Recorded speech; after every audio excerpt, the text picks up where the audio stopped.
From Hollywood, California, the Lux Radio Theater presents Janet Gaynor and Robert Montgomery in A Star is Born.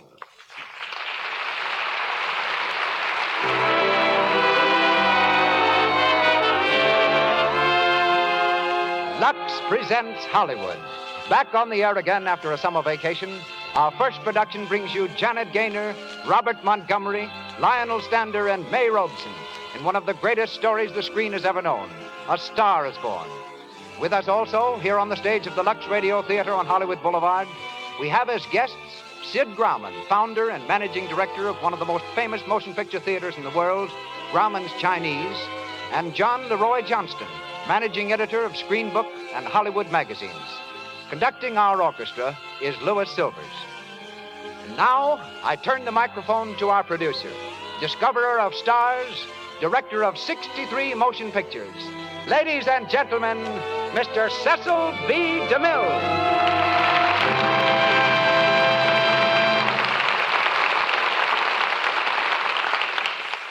Greetings from Hollywood, ladies and gentlemen. 9 weeks have passed since I last stood here to ring up the curtain in the Lux Radio Theater. Tonight we return, as we shall every Monday night at this time, bringing you Hollywood's celebrated stars and the most distinguished plays of stage and screen. We've had a vacation, but more than that, we've had an opportunity to plan ahead. As a result, the greatest series of dramatic treats it has ever been our pleasure to offer is in store for you. We alone could not have made this possible. You, through the friendship shown our products, are equally responsible. For a fitting inaugural, we made a long and careful search. We found it in the stars and story we're about to bring you.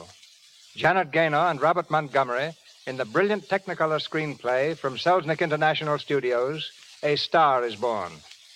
From these same studios has recently come another record-breaking film, The Prisoner of Zenda, which, starring Ronald Colman and featuring Madeline Carroll and Douglas Fairbanks, Jr., is now duplicating the sensational success of tonight's story.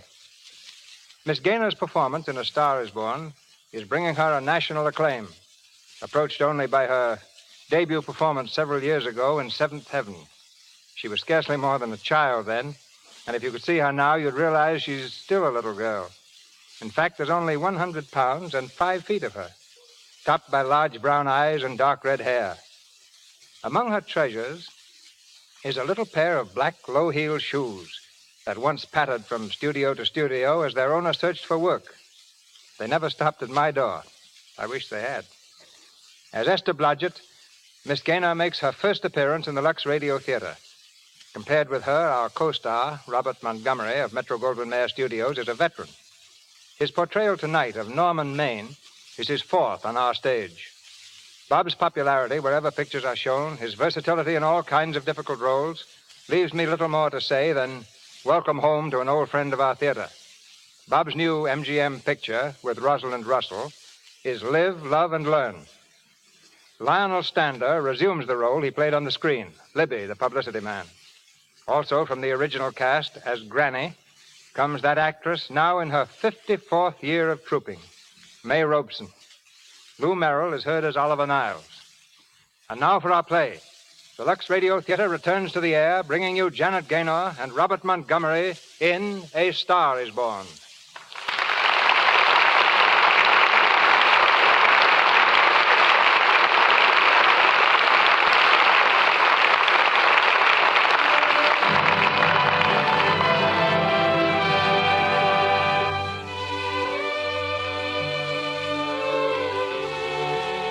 An isolated farmhouse on the windswept plains of North Dakota.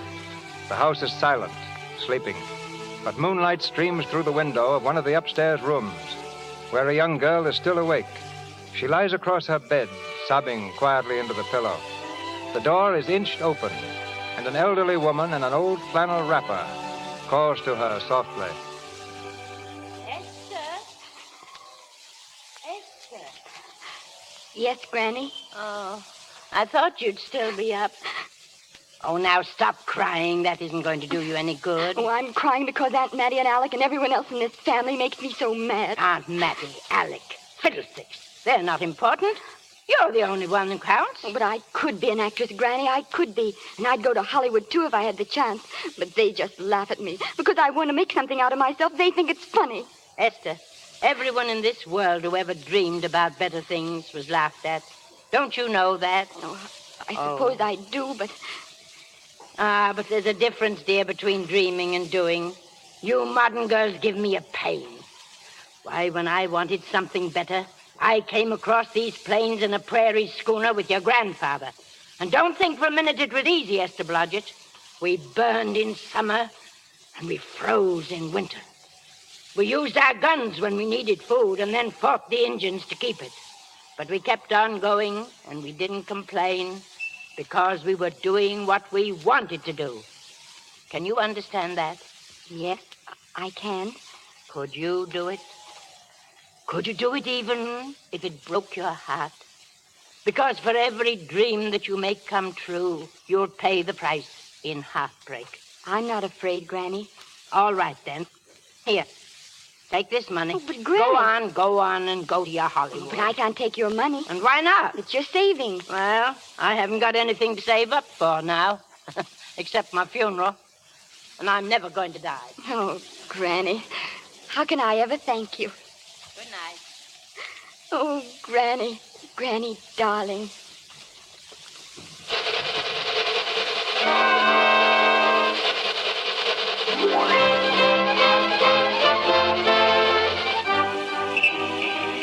On Hollywood Boulevard, the heart of the movie metropolis, on your right, Grauman's Chinese Theater. Notice the paved blocks containing the hand and footprints of your favorite star. And in just a few minutes, we'll be in Beverly Hills.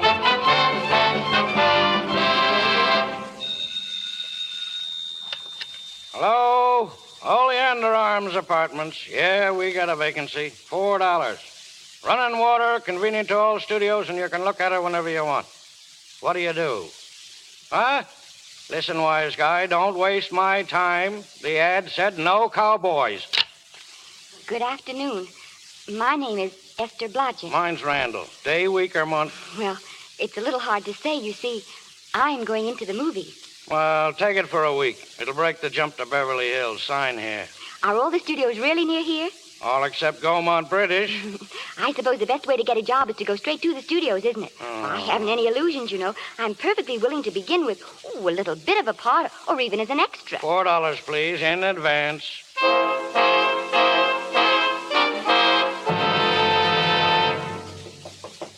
Come in. I beg your pardon. Is this the Central Casting Office? Yes. I'd like to register for extra work, please. To register? How long have you been in Hollywood? It's nearly a month now. Well, you know, we have 12,416 extras registered with us now. That's 16 times as many as we can use each working day. Why, we haven't put anyone on our register in over 2 years. Oh, I see. Come over here. I want to show you something. Those 4 girls operate our switchboard. Every time one of those little lights flashes, it's someone asking for a job. And every time a girl says, try later, it means there isn't any job. We can't keep the girls at the switchboard long. They go crazy. And every one of those little lights thought it was going to be a star. Do you still want to go into movies? You know what your chances are. 1 in 100,000. But maybe I'm that one.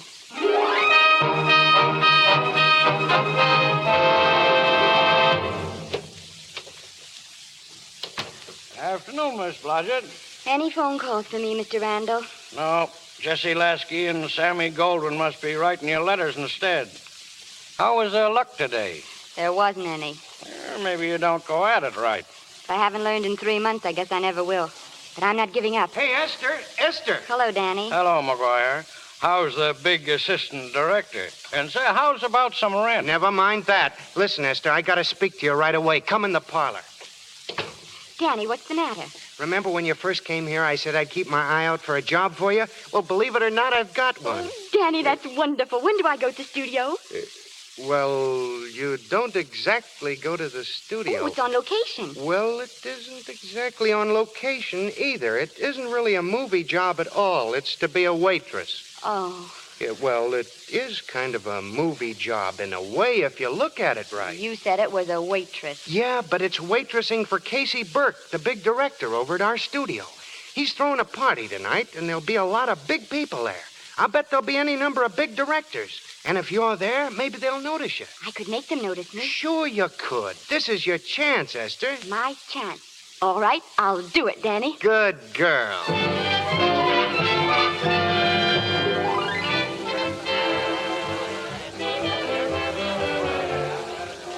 Hello? Mr. Burke's residence? Let me speak to Mr. Oliver Niles in quick. Who, sir? Oliver Niles. Niles, the producer. Yes, sir. Oh, Mr. Niles. Yes? It's for you, sir. Thank you. I'll take it inside. Hello, Oliver Niles speaking. Hello, Niles. This is your publicity department. Well, what is it, Libby? Your publicity department begs to advise you that your star, Mr. Norman Maine, has once again been thrown in the Los Angeles jug. What? Yes, Mr. Norman Maine, America's Prince Charming, was apprehended driving down Wilshire Boulevard with a siren going full blast. He explained he was a tree surgeon on a maternity case. Well, where is he now? I bailed him out an hour ago. He ought to be at Breaks any minute. Will it be in the papers? No, it won't be in the papers. That's a nice, expensive hobby of yours, keeping Mr. Maine's informal entertainments out of the public press. Now, look, Libby, I don't care what it costs, but... Evening, Norman. Never mind, Libby. He's here now. I'll call you back. Hi, Oliver. You look worried about something. Do I? Well, go ahead and say it. I've got it coming to me. Oh, don't make it any tougher for me, Norman. I don't want to stand here and preach. Yeah, I know. The costs are going up and the grosses are going down. Oh, no, it isn't that, Norman. I've made a lot of money with you. I can stand a loss or two, but, well, I hate to see you go the way of so many others. I tell you, why don't you get Lloyd's to insure you against me? You're a great star, Norman, but you're starting to fall apart. And just what do you mean by that? Oh, the first signs are always the same, Norman. Not being able to remember your lines, the cameraman struggling to cover up your hangovers, all because you've got to have a good time every day, every night. I've warned you for a long time, Norman. Okay, Oliver. You're a swell guy. You won't lose any money on me, I'll promise you that. I'll be ready for the curtains when the time comes. And when it does, here's my epitaph. For amusement only. Let's get back to that party.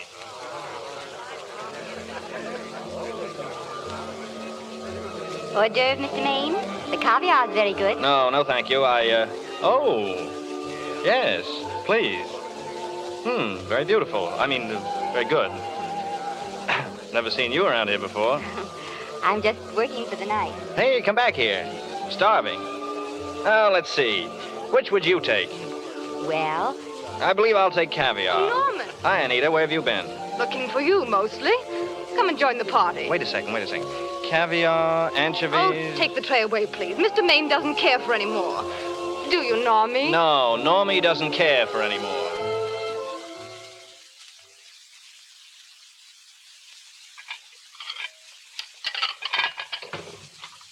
Greetings. Oh. You mind if I help? In the kitchen. Won't they miss you? Oh, no, they'll just look under the table, and when they see I'm not there, they'll forget the whole matter. What's your name? Esther Blodgett. My name's Maine. I know. What's so funny? I was thinking about all your fans. How surprised they'd be if they could see you now helping me put plates away. They don't know my finer side. He'd be pretty envious of me, meeting you in person this way. Tell me, you disappointed? Yes. Now you've done it. Never mind. Makes the room look lived in. Why are you disappointed in me? I was sitting right behind you in the Hollywood Bowl that night you didn't want to be photographed and you smashed the photographer's camera. Yes, I'm told I crept into many a heart that night. Oh, I'll never be able to explain this. You've got very pretty hair. You better get out of here. And a sensitive mouth and a charming little... Ah, Anita, darling. Precisely. Why are you in here instead of with the rest of the guests? I just want to be helpful. Oh, I see. Are you sure there was no other attraction? Well, it might be that my old mania for putting plates away is coming back on me again. It's rather odd that I always know where I can find you if there's a pretty girl around. It's not only odd, it's embarrassing. And we aren't married, darling, so... You're being deliberately insulting, Norman. I put up with enough... Dear, don't lose your temper. Remember, we must try to keep the voice low. I know you'll excuse us if we go on with our work. Oh, please. Let me help. Put that plate down. Ooh. Oh, Mr. Maine, get up. He's unconscious. Unconscious? Now see what you've done. Oh, but I didn't do anything. I didn't... Hey. Oh. Help me up, will you? Are you hurt? No more than usual. Listen to that. The wolves are on us. Come on, we've got to get out of But here. I can't. The dishes aren't finished. Oh, yes, they are. Watch. Come on.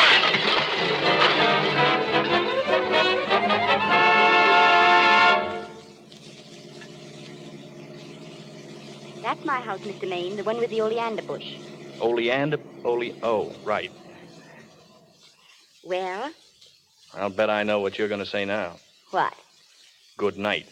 Good night, and thanks. Oh, now, wait a minute. Do you realize that all I've found out about you is that you're foolish enough to want to go into pictures? Why is it foolish? Look at you. Yeah, that's what I mean. Now, I'd like to go into this matter rather thoroughly. Oh, that's so why don't we awfully go nice up to of you. my place and talk it over? Oh, no. Thank you very much, but I really must say good night. Oh, now, wait a minute. The least I can do is to see you to your door. Will I see you again? I hope so. Has anyone ever told you that you're lovely? No? Well, now you know. Thank you. This is hard to say, but I want to say it anyway. On the screen, I'm well, you know. In private life, I'm, well, you know. But whatever I do, I still respect lovely things. And you're lovely. Do you understand that? Yes, I think I do. And it's not that bump on the head that's doing this either. I'm glad. Good night. Good night. Hey, wait a minute. Yes? Do you mind if I take just one more look? Good night. Good night.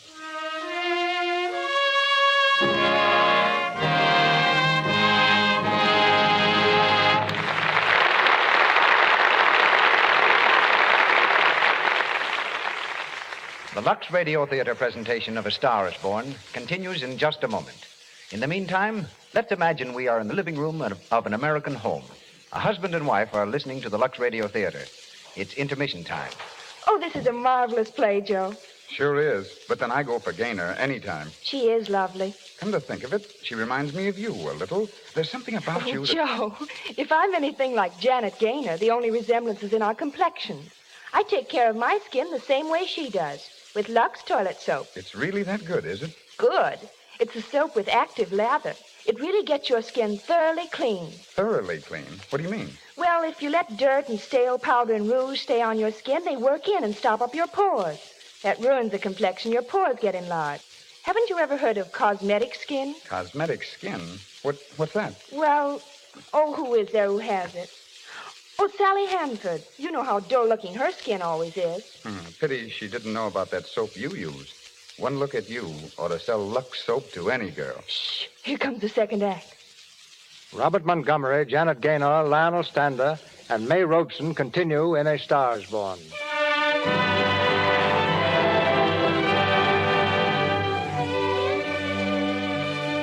A few hours have passed since Norman Maine left Esther at her doorstep. It's 4 o'clock in the morning. In the bedroom of Oliver Niles' home, the telephone jangles wildly. Niles, half asleep, gropes blindly for the receiver. Hello? Hello? Hello? This Oliver Niles? Yes, it's Oliver Niles. This is Norman. What is it? Who? Norman Maine. Norman? What have you done now? You're not in jail, are you? No. Oliver, I have met a girl. Oh, so that's it again. Oliver, this girl, she's beautiful. Yeah, she's beautiful, yeah. Yes, I know. You want me to give her a screen test? Oliver, this girl has wonderful possibilities. She's got something. I know it. You know it. You knew all the others had something, too. No. I tell you, Oliver, she has that sincerity and honestness, it makes great actresses. I'm so sure of this girl that I want to do the test with her myself. Tomorrow morning, Oliver. Oliver. What? Tomorrow morning, screen test. Yes, anything. That's fine, Oliver. I knew you'd appreciate this little tip. I've got another one in the 6th tomorrow. Now, you try and get a little sleep, old man. Good night, Oliver.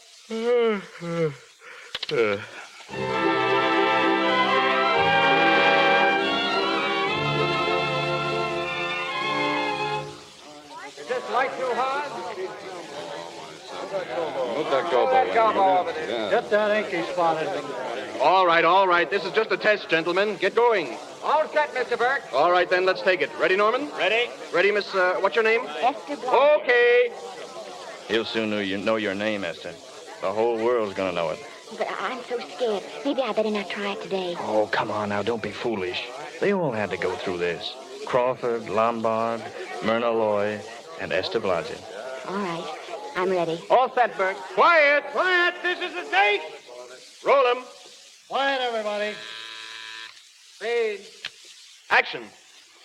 The last time I saw you was the only time in my life I ever wanted to be a man. I think I prefer you as a woman. Do you know why I wanted to be a man? No, why? Cut.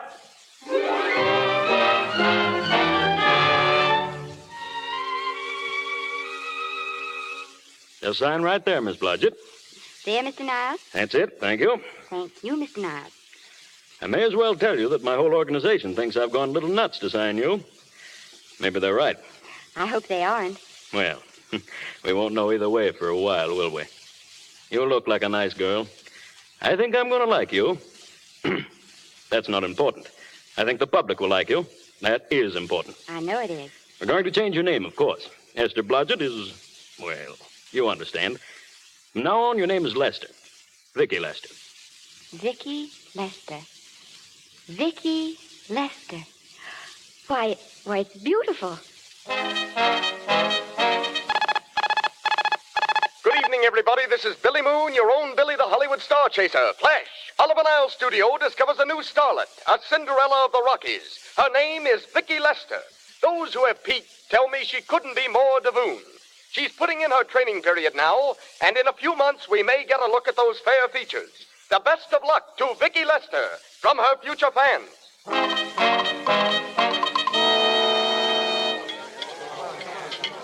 Listen, you dress people, we're shooting on the set this morning, not in the commissary.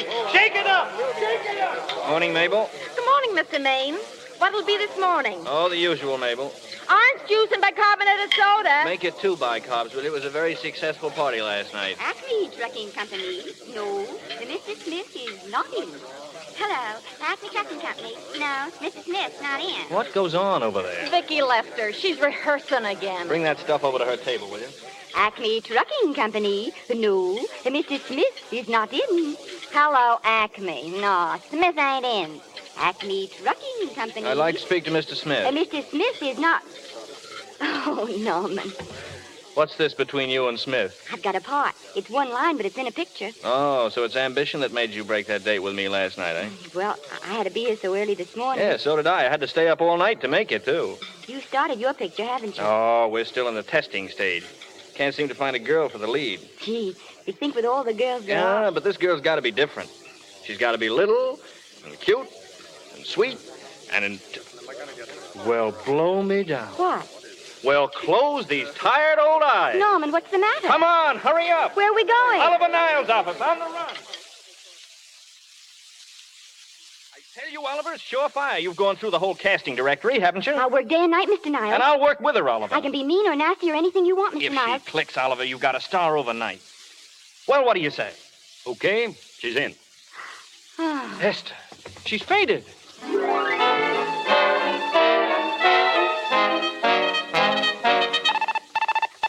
And just as your Star Chaser predicted on this program some months ago, little Vicky Lester has made good.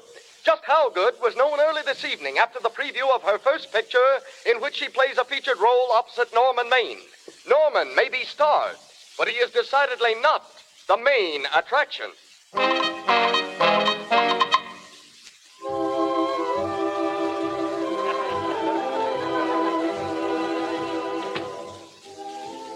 It's cooler out here.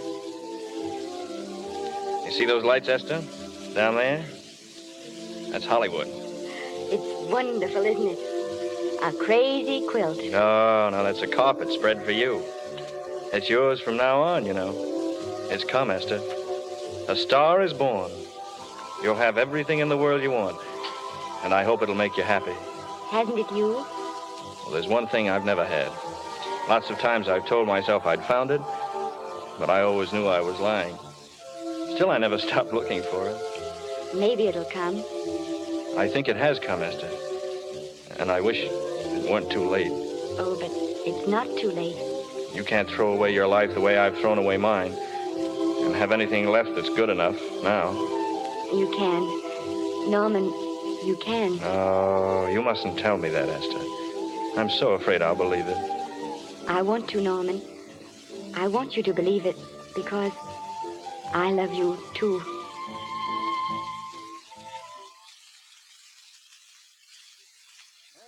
No, folks, maybe I'm not thinking fast this morning. What are you two trying to say? Just this, Oliver. We're going to get married. You're going to what? I guess I didn't read that line very well. I'll try it again. We're going to get married Both to of us. each other. What do you think of that? When? Where? Well, we're going to elope in the conventional manner. What's the matter, Mr. Niles? He's trying to decide whether it's good for the studio. Is it? It is. And bless you, my children. When's it going to happen? Well, we thought we'd just sneak out sometime. Sure, but you mustn't hurt people's feelings. Matt Libby, for instance, he has a very sensitive nature. He'd feel offended if he didn't have a chance to congratulate you. Get Libby in. I've been trying to keep him out. Listen to this. The screen's ideal romance blossomed into breathtaking reality today when Vicki Lester and Norman Maine, America's dream lovers, slipped quietly through the portals of holy matrimony. How does that sound? Horrible. But you see, we're going to elope. Sure you are. It'll be the biggest elopement this town ever saw. We'll get a tie-up with the Army. I'll have you escorted all the way down to Yuma, Arizona by 20 of their new bombing planes. From there, you can make personal appearances in Denver, Salt Lake, Seattle, Vancouver. Let's make this thing international. Norman, is he going with us? Say, Niles, don't you think we can work this thing out better alone? No use bothering the happy couple with all these details. Oh, I'm so sorry. We didn't realize we were in the way. While you're settling the details, you don't mind if I go out and buy this woman a ring, do you? Sure, go ahead. We want everything legal. Come on, honey. See you later, Oliver. There's a charming couple for you. A nice girl like Vicky and public nuisance number one. Norman's all right, Libby. If you'll pardon my pointing, Vicky's business is her own. It doesn't require any comments. I didn't comment. I just said it's a rotten You go shame. ahead and plan the elopement. What's the matter? You sore or something about this elopement? No, I'm not sore. Go on, Libby, beat it. I'm busy.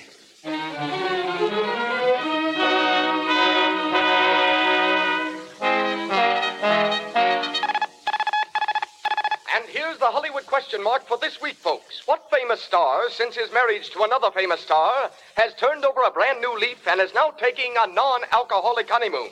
But why do his friends think his bride came about 6 performances too late as far as the public is concerned?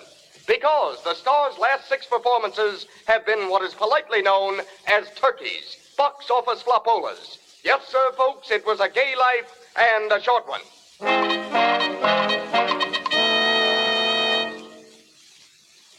But, Norman, I just can't believe it. Would you mind telling me again, very slowly? That's your new house. This is your new grass. And those are your new trees, and here's your new husband. Now, come on. The garden's been waiting long enough for you. Do you like it? It's the most wonderful surprise anybody ever had. And there I was, thinking we were going to live in the beach house. Oh, we'll keep the house at the beach. But this is special. This is our castle, where we'll never use ugly words like contracts and pictures and careers. When we come in those gates, we'll check the studio outside. Oh, Norman. Hey, hold that pose. That's it. Get it, Otto? Got it. Caption. Their honeymoon never ends. How are you? Well, this is a surprise, Libby, and a very unpleasant one. Oh, just dropped over to welcome you home. How are you, Mrs. Maine? Fine, thanks. Hello, Otto. Hello, Miss Lester. Hiya, Norman. Nice little place you got here. Very tasty. Otto, if you didn't like it, we'd sell it. All right, let's get some pictures. Now, if the bride will just sit here and the groom stand behind her, we'll have something unique. Swell. All right, Otto. Caption, their honeymoon still continues. Hello. Ah, the producer. Their honeymoon ceases abruptly. Hello, Oliver. Hello, Norman. Glad you're back. Hello, Vicky. Hello, Oliver. Am I interrupting? Yes, thank you. Oh, we just want a couple more. Well, that's enough of both of them. What they're asking for is the exclusives of Miss Lester alone. Oh, I see. Come on, Oliver. Let you and I get exclusive. Sure. Stay for dinner, Oliver. All right now, Miss Lester. We'll take one of you right over here. Well, Oliver, what's on your mind? How's the dividend situation? Oh, very pleasant. I think we'll show $2 million on the next quarter. Oh, boy. That was a smart move of mine to sell my stock, wasn't it? Well, anyway, you can thank me for some of those dividends of yours. Well, can't you? Oh, sure. That was a little too quick. The Enchanted Hour was a smash hit, wasn't it? Made Vicky a star overnight. Yes, and it should have. Well, what about me? Let's wait and talk business at the office, Norman, Didn't they like me? Well, maybe the part wasn't just right. It was the best part of the year. Now, look here, Oliver. Do you think I'm slipping? Norman, can you take it? Go ahead. The tense is wrong, Norman. You're not slipping. You've slipped. Well, my fan mail's still pretty big.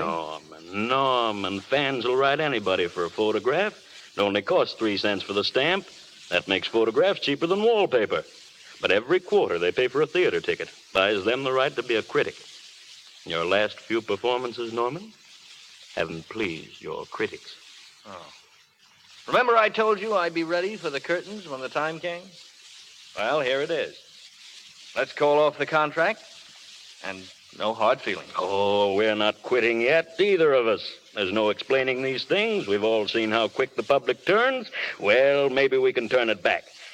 I've got a swell script lined up for you. Oh, about Esther. If you think I'm going to get in her way... Well, as a matter of fact, as it happens, there isn't anything for her in this story. I'd more or less planned to star her in a picture of her own, maybe with that young Pemberton opposite her. He's coming along very nicely. Good for young Pemberton. All right, Oliver? We'll make a try at it. And let's hope it's not too late. Yes, Norman. Let's hope it's not too late.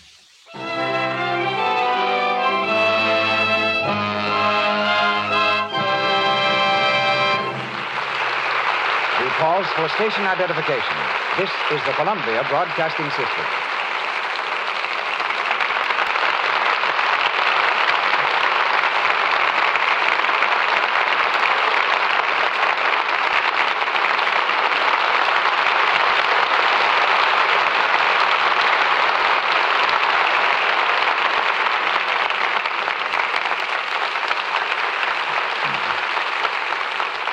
It's been our custom between the acts of our plays to bring you little glimpses of Hollywood, to give you a view of film activities from backstage.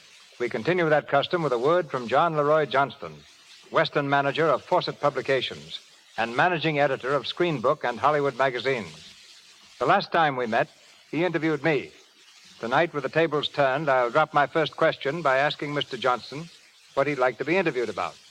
Well, Mr. DeMille, that's easy. After all, the product that makes this program possible is Lux Toilet Soap. There's a commodity that's dedicated to charm and beauty, as evidenced by its tremendous popularity among the screen's most attractive women. From what I've found out myself, visiting the stars, and from what our writers tell me, Lux Toilet Soap has no more enthusiastic boosters than the biggest names in Hollywood. I still would like to know the subject of our interview. Well, I'd like to express a few of my views on beauty, or rather on the most beautiful women of motion pictures in 20 years. They say a fool walks in where angels fear to tread. So here I am, a perfect casting job. What's the basis of your choice? The best subjects for your magazine covers? No, magazine covers are chosen to acknowledge the popularity of certain established or rising young players. I'm guiding myself by what strikes me as being a typical American conception of beauty. By this, I mean normal, charming, finely chiseled features, clear, expressive eyes, intelligence, poise, well, to be brief and honest, loveliness. Which predominates in your list? The old-fashioned type of yesterday or the athletic girl of today? Frankly, I don't believe the American ideal of real beauty has or will ever change. I think every man admires the lovely, dainty, feminine woman. If she's truly beautiful, she'll look beautiful in crinolines or slacks. So, from the silent days onward, here's my all-American team. Selections representing every section of the continent. Alice Joyce, Corinne Griffith, Clara Kimball Young, Billy Dove, Mary Nolan, Joan Crawford, Janet Gaynor, Jeanette MacDonald, Dolores Del Rio, Norma Shearer, and Madeline Carroll. And for a second team, I'd say Ann Harding, Carol Lombard, Joan Bennett, Anita Louise, Madge Bellamy, Virginia Bruce, Mary Astor, Gloria Stewart, Olivia de Havilland, Mary Bryan, and Marla Shelton. Now, offhand, I can't say whether or not I agree with your choice, Mr. Johnson. But I wish I could have all your all-American beauties in one picture. And I wish you'd provide a police escort so that I can sneak out of here before folks start throwing things. I'm on my way. Good night.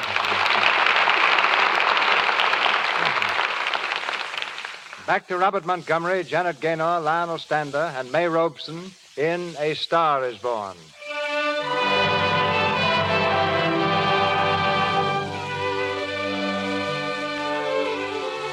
One year has passed. As Esther rose steadily in public favor, Norman dropped just as steadily into oblivion. At his own request, his contract was canceled, and he began to devote his time to making Esther happy. But she was busy at the studio, shaping a career such as he had thrown away. And left to himself, Norman slipped gradually back into his old ways. It's the night of the Academy Award dinner. At a table in the corner, Esther and Oliver Niles wait anxiously for Norman to arrive. The master of ceremonies is speaking. We have already applauded with our hearts as well as our hands. While awards have been given to those gentlemen... Oh, I wish Norman would come. Do you suppose anything's happened to him? Of course not. He's just been held up in traffic. Now, you think about that nice statuette you're going to get. Or rather, go on, listen. One lady. We present to her the Academy Award for the finest performance of the year. The unforgettable Anna in Dream Without End. Miss Vicki Lester. Go on. Go on, Esther. Get your award. Oh, I wish Norman were here. Miss Lester, if you please. Thank you. What more can I say, Miss Lester? This statuette says it for all of us. Ladies and gentlemen, when something like this happens to you, and you try to tell how you feel about it, you find that out of all the words in the world, there are only two that really mean anything. Thank you. All I can do is say them to you from my heart. All I can do is tell you that I'll keep... Norman! That was a very pretty speech, my dear, and I want to be the first to congratulate you on that valuable little piece of bric-a-brac. And now I want to make a speech. Gentlemen of the Academy and fellow suckers, I got one of those once for the best performance once. It don't mean a thing. People get them every year. What I want's a special award. Norman, please. Something nobody else can get. I want a statuette for the worst performance of the year. I want 3 statuettes for the 3 worst performances of the year. I earned them, and everybody that saw those last masterpieces of mine knows I've earned them. What I'm here to find out is, do I get them or do I get them? Answer me yes or no. Music, quick. Answer me yes or no. Norman. All right, Esther, all right. I've got him. Come on, Norman. Come over to the table. Oh, hello, Vicky, dear. Allow me to congratulate you. You must be terribly proud and happy tonight. Thank you. Norman, dear. Oh, God. What have I... Somebody give me a drink.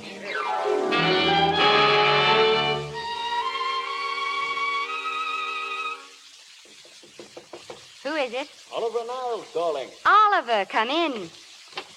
How are you, Esther? Oh, Oliver, I've missed you. Everybody's missed you. Sit down. Did you have a nice trip? Well, a 3-month tour over the theater circuit scarcely comes under the head of pleasure.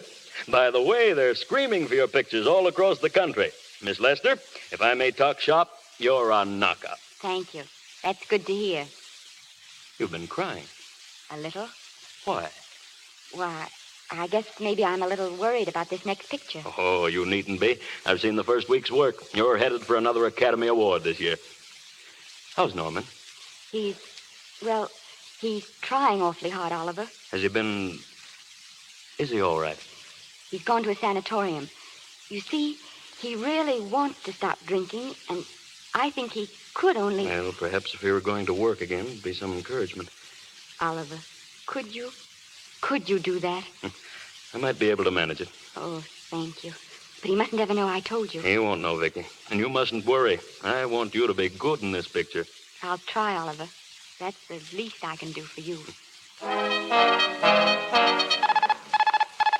And one more for the book, folks. What star, recently released from a sanatorium where he underwent a rest cure, is now hanging around the Santa Anita racetrack while he gets into shape for a comeback?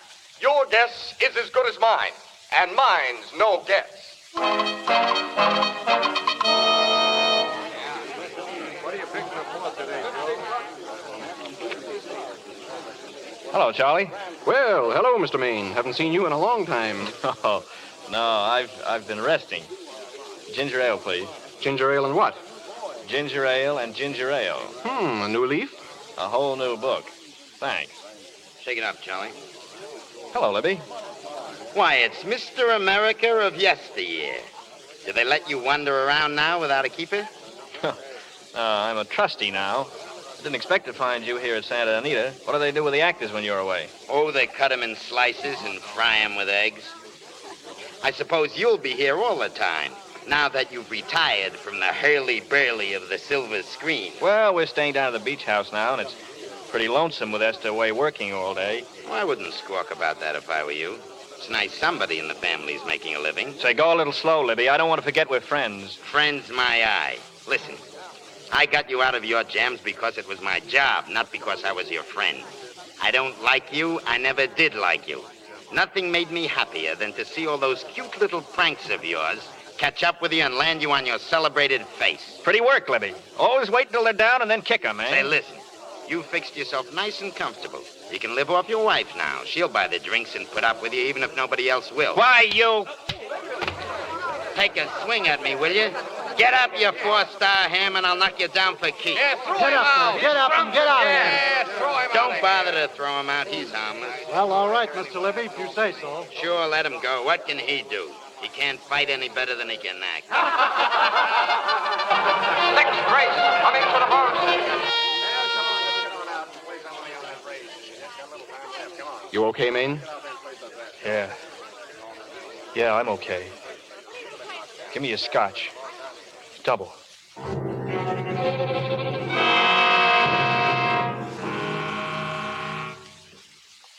Vicky, you'll be ill.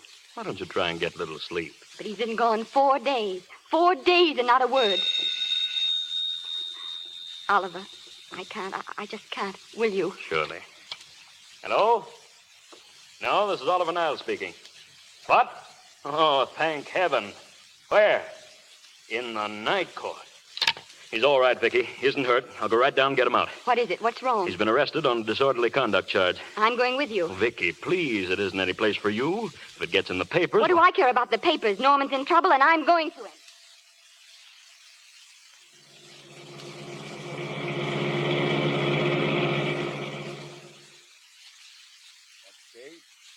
Alfred Henkel, known as Norman Maine.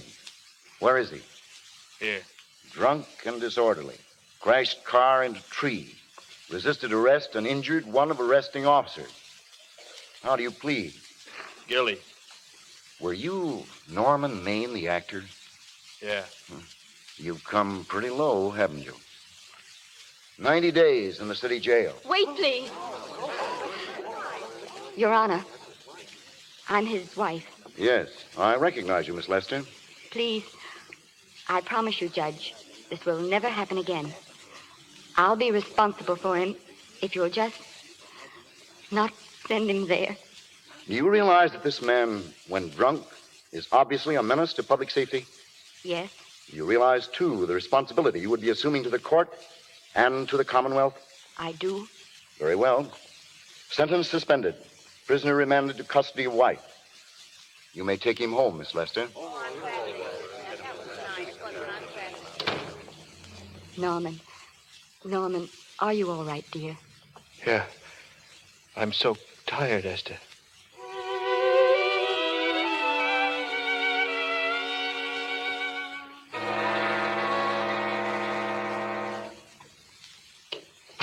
How is he, Esther?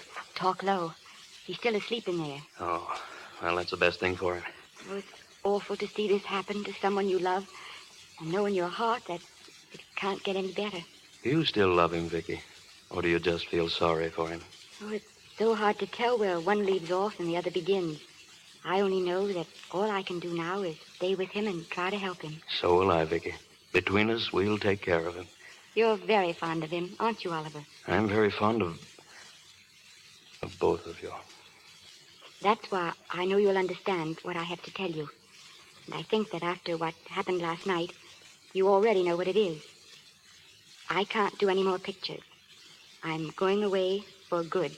with Norman. But, Vicky, you can't do that. Well, you're at the very peak of your success. You've worked so hard to achieve it. Yes, I've worked hard, Oliver, and what difference would that have made if you and Norman hadn't worked harder to help me? Oh, no. No one can help people to careers. You made your own career, and it's your life. That's what's been wrong, Oliver. I thought it all out. Maybe if I hadn't been away from him so much, last night and what went before, it wouldn't have happened. Too late to think about that now. But it may not be too late to go away with him and start over again somewhere. It's your life you're giving up, Vicky. So I can try to give Norman back his. Can you honestly tell me I'm wrong to do it? No. No, Vicky. I can't honestly tell you that. Then there won't be any more Vicky Lester, Oliver. Goodbye, Vicky Lester. You're a swell girl. And good luck, Mrs. Norman Maine. Goodbye, Oliver. And thank you.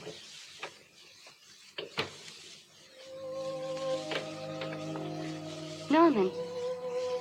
This is Maine coming in to apologize again, darling. Norman, have you been out there long? Oliver Niles was here. Yes, I know. I mean, I thought he would be. You're looking sad, darling. What other troubles have you got? None. I was just playing a scene with myself. Now, look. I'm just coming out of the jitters, and you're just going into them. This is a swell household. Isn't it? I'll tell you what we'll do. I'll promise to brace up if you'll go on the wagon. I guess I have been drinking too much. You know what I'm going to do? I'm going to be an athlete. Gee, you mean with great big muscles and everything? Roughly speaking, yes. Are you going to join the YMCA? No, that costs too much. I'm going wading in the Pacific. Now? Sure. You won't go out too far, darling. A little water once in a while wouldn't hurt me any. Crazy. Well, if you don't mind, I'll be running along. Could you have a hot some hot soup for me when I come back? Some hot soup? And I'll make the sandwiches. Norman, do you have to? Give me a kiss, honey. I'll see you later. Don't be long. I won't. Oh, darling. Yes? Do you mind if I take just one more look? So long, sweet.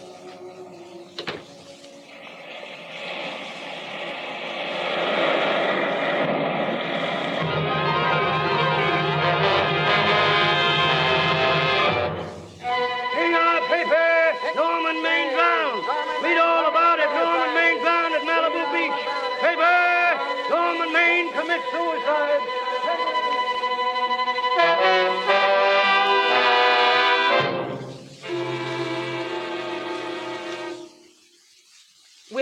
Will that be all, Miss Lester? Have you packed everything? Yes, ma'am. The bags, the trunk, everything. Have the car brought around, please. I'm her granddaughter. Esther. Granny, darling. Oh, I'm so glad to see you. What made you come? Oh, I know when I'm needed. Here, girl, please get out, will you? I want to talk to my granddaughter. Yes, ma'am. I got here just as quickly as I could. But I'm going home. I sent you a wire yesterday. Sit down. Now, is it true that you're going to quit the movies? I never want to hear of them again. What are you running away from, child? I'm not running away. It's just that I can't go on. My heart isn't in it anymore. You remember I told you once, if you got what you wanted, you'd have to give your heart in exchange. And you said you were willing. Do you remember that? I remember. Well, you got more than you bargained for. More fame, more success, even more personal happiness. And maybe more unhappiness. But you did make a bargain. And now you're whining over it. I wouldn't be very proud of myself if I were you, Esther. I'm not, Granny, but my mind's made up. Oh, well, then I'm very sorry I lent you that money to come here. It was just thrown away, wasted. I know. Well, I want to be strong, but I can't go on. I can't. But you must. Tragedy is a test of courage, Esther.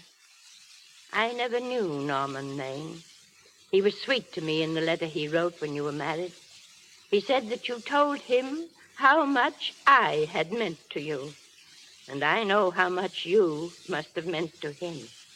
I can't believe that wherever he is, Esther, he's very proud knowing that all that his love did for you was to make you a queen. quitter. The car is ready, Miss Lester. We'll have to go now to make the train. Put the car back in the garage. We're going to stay. Oh, Granny. Oh, my Esther, my darling.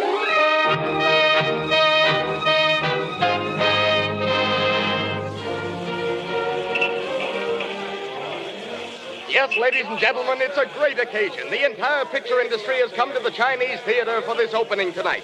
It has come to pay tribute to a great star on her return to the screen. The girl who has won the heart of Hollywood, the girl who has won the heart of the world, Miss Vicki Lester. And now, if I'm not mistaken, Miss Lester's car has just driven up. Yes, it is her. I'll see if I can get her to say a few words. Here she comes now. No, wait, she's stopping, folks. What is it, Jim? Oh, ladies and gentlemen, Miss Lester has stopped at the footprints of her late husband, Norman Maine. She's a little upset. I don't think we're going to get her up here. No, wait now. She's pulling herself together. She seems to be all right, ladies and gentlemen, and she's approaching the microphone now. Miss Lester, will you... Miss Lester, this microphone is on an international hookup. Throughout the world, your fans are hoping you'll say a few words to them. Will you, please? Of course. Hello, everybody. This is Mrs. Norman Maine.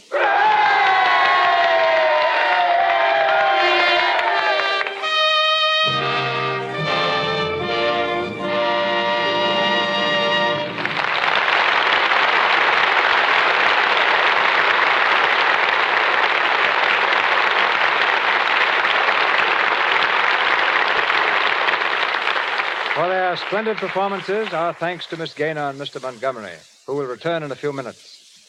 It was most appropriate that our play should end with a scene at Grauman's Chinese Theater. It was there that the most thrilling premieres in Hollywood history have been held. There also originated the spectacular stage productions, copied though never equaled the world over. Grauman's Chinese is also famous for the hand and footprints of the stars recorded in the courtyard of the theater. To make your mark there means lifelong membership in Hollywood's Legion of Honor. The founder and guiding light of that theater is here tonight. One of the greatest showmen and best friends that motion pictures have ever had, Sid Grauman.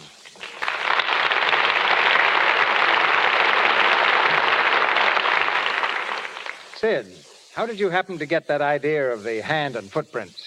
Well, before answering that, Cecil, I'd like to say something you overlooked. That it was your picture, The King of Kings, that opened the Chinese Theater. It was a great break for me. For your question, the answer is pure accident. I walked right into it. While we were building the theater, I accidentally happened to step in some soft concrete, and there it was. So I went to Mary Pickford immediately. Mary put her foot into it. And so became the first to sign your concrete autograph album. Huh? Yes, along with Norma Talmadge and Douglas Fairbanks. But the latest we have done, so are William Powell and Myrna Loy, who used to dance in my prologue. Well, most of us have heard of your theater and footprints, Sid. Few people realize that you've helped scores of players on their way to fame, like Raquel Torres, who started as one of your usherettes, Raymond Navarro, or Jackie Coogan, whom you discovered. Yes, it's a strange how things work out, Cecil. I used to put on Sunday morning concerts in the $1 Million Theater in Los Angeles. Before the prologue and picture was shown, a young singer asked me for a job. After hearing him, I said, "You're on, but the price is only $10 for the concert." He said he needed the work, and if I'd give him 6 concerts in a row, the $10 would be all right. I did. His name, Lawrence Tibbett. To this day, one of my best friends is Charlie Chaplin. Before he ever appeared on the screen, Charlie worked for me on the stage in San Francisco, and I gave him a letter of introduction that brought him to the screen. I claim no credit for this. It just happened. And now a little Shirley Temple story. When Shirley came to the theater to leave her footprints, she asked me if I mind if she took off her shoes and socks. I told her that we couldn't do that because she'd get her feet all full of concrete. As usual, she had an answer ready. "We can get some warm water and a towel, and I'll wash them very carefully." "But why?" I asked. "Do you want to make your footprints in bare feet?" "Mr. Grauman," she said, I just want to be different. Well, Cecil, if I don't stop now, there's no telling when I will. Good luck to you and to this splendid radio theater, which has come to be as much a part of Hollywood as the excellent commodity it represents, Lux Toilet Soap. Thank you. Thank you, Sid. Goodbye to you. And now, as the stars they are, Janet Gaynor and Robert Montgomery.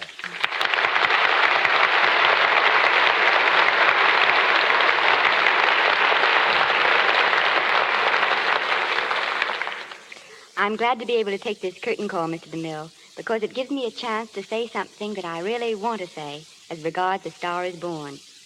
Often when a picture is a success, all the credit goes to the individuals who happen to star in it.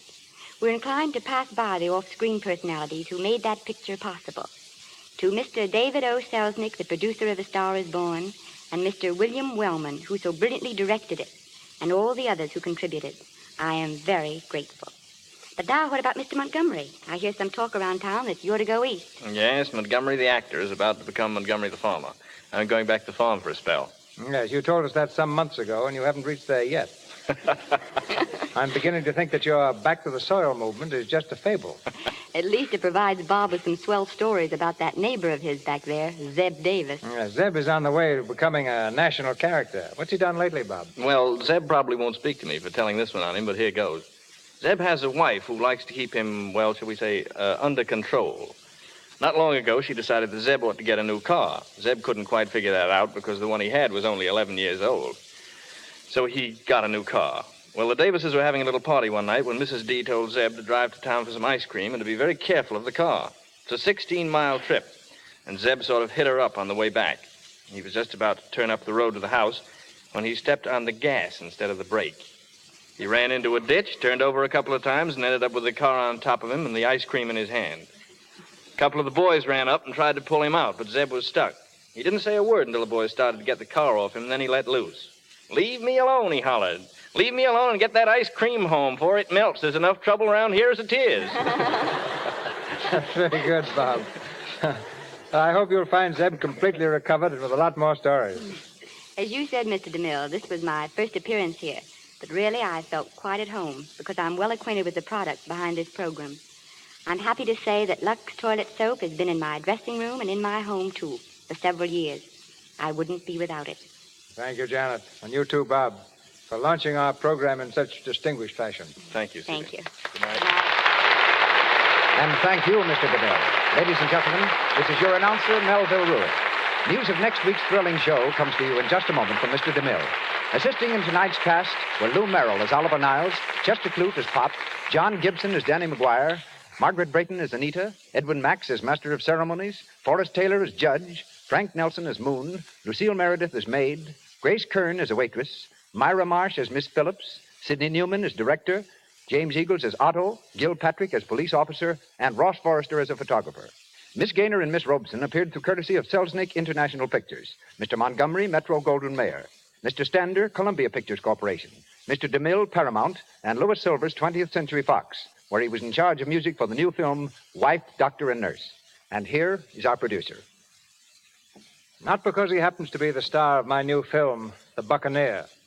Not because he starred in two of our biggest successes last spring. But because he happens to be, on and off the screen, a citizen of whom Hollywood is most proud. It gives me particular pleasure to announce that next Monday night, the Lux Radio Theater stars Frederick March. And with him, Florence Eldridge, who in private life is Mrs. March. Our play is from the stage and screen success, The Outsider.